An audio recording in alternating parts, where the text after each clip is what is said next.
Hi, I just want to share a couple thoughts that I believe that will really help you in your business as well as in your life. Something that I was actually just recently working through and have been helping and seeing this happen within a number of companies. And that is the struggle of comparison. Comparison can really destroy you and limit you from fully accessing and walking in all that we're called to walk in and the abundance and provision. You know, I find that comparison really leads us to a place of feeling like we're not doing enough, we're not good enough. It leads us to a place of jealousy, feeling like we're jealous for what other people have. It also leads us to a place of being ungrateful, questioning our identity and questioning who we are and what we're called to do, and how good we're doing in our business or the calling God on our lives or ministry. It also really brings us back to that place of almost like an orphan of trying to grab hold of everything because we feel insecure. And I was struck with that thought recently where it talks about I set the Lord before me, therefore I shall not be moved. And I was aware of my inadequacies. And anytime I'm in that place of comparing or feeling insecure, I realize that I need to make some changes really quick. I need to get back to the place of awareness of who He is and who I am. And I need to get to the place of living from His perspective versus mine. So let me give you a couple of things that I did that really helped me, and I believe that will help you getting out of the rut of comparing. Number one, start being thankful.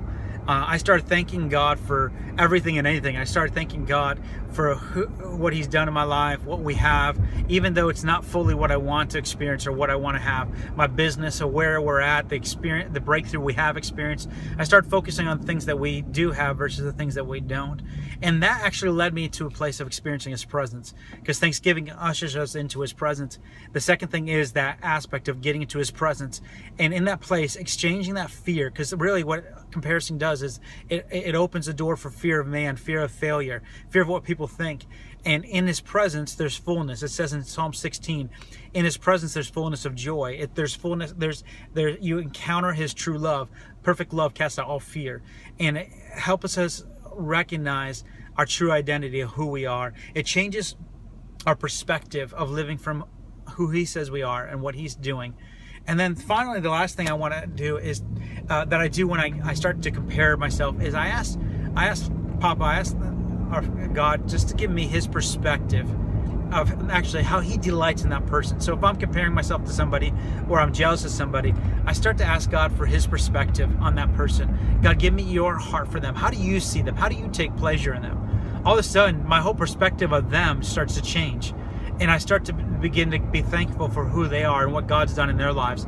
You know, when we begin to rejoice of other people's successes, it actually opens the door for us to experience our breakthrough. So today I want to destroy this rut of comparing ourselves, because it actually will rob us from fully experiencing what God has for us. And we will not be able to experience that fullness of joy, that abundant life that God has for us. So I bless you today to walk in the fullness of all that God has for you, to know who you are, and to know to know that you are loved and you're accepted and you're valued for who you are, not what you do. Have a great day.